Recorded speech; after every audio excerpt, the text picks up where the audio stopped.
Et à l'occasion de l'arrivée du film Creed, l'héritage de Rocky Balboa, je continue de me refaire l'intégrale de la saga Rocky. J'en suis déjà au numéro 3, Rocky 3, L'œil du tigre, Eye of the Tiger, avec la fameuse chanson qui va avec. Rien que cette chanson peut quand même évoquer le fait que ce film, Rocky 3, est le plus spectaculaire jusqu'à maintenant. Il est un petit peu moins sombre que les deux premiers et il est un petit peu différent. Et donc c'est bien de changer aussi. Ça commence très bien avec la scène de début qui est la scène de fin du numéro 2. Rocky a battu Apollo Creed, Rocky est champion du monde, il va faire plein d'autres combats. C'est maintenant une vraie star de la boxe. Il fait des pubs cette fois-ci qui sont pour le coup plutôt réussis par rapport à ce qu'il essayait de faire dans Rocky 2. Bref, Rocky va un petit peu s'embourgeoiser, on va même lui mettre une statue à côté du musée d'art de Philadelphie. Rocky va même participer à des combats d'exhibition. Au début, on nous met un combat entre Rocky et un catcheur extrêmement connu. Voilà, ça c'est vraiment, on veut nous donner du spectacle dans ce film avec ce petit combat bonus qui est pas si mal que ça. On a un catcheur, on sait pas s'il fait semblant ou s'il s'énerve vraiment contre Rocky, mais dès le début, on a du combat spectaculaire. C'est ça le mot d'ordre de ce Rocky 3, du spectacle.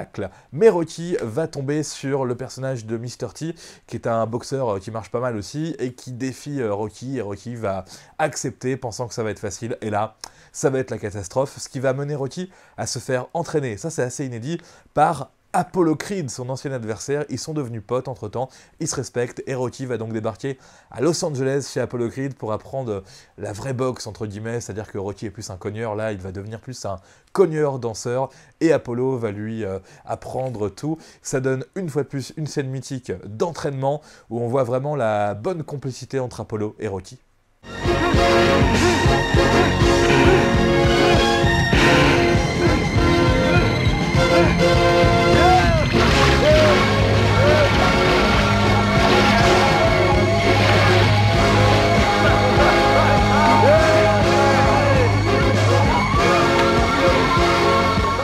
Rocky 3, l'œil du tigre, beaucoup plus commercial, beaucoup plus spectaculaire, moins dark que les deux premiers, mais voilà, c'était l'évolution aussi qu'il fallait, j'imagine, à l'époque pour la saga Rocky, histoire de se renouveler un petit peu. Apollo qui entraîne Rocky, c'est peut-être un petit peu tiré par les cheveux, mais finalement, pourquoi pas. Tout ça va mener à un combat de fin qui est comme dans tous les Rocky, extrêmement fort, extrêmement dur, extrêmement bien filmé, extrêmement rythmé, où Rocky va en prendre plein la face, mais Rocky, souvent à la fin de ses films, arrive à se reprendre et arrive en général à gagner.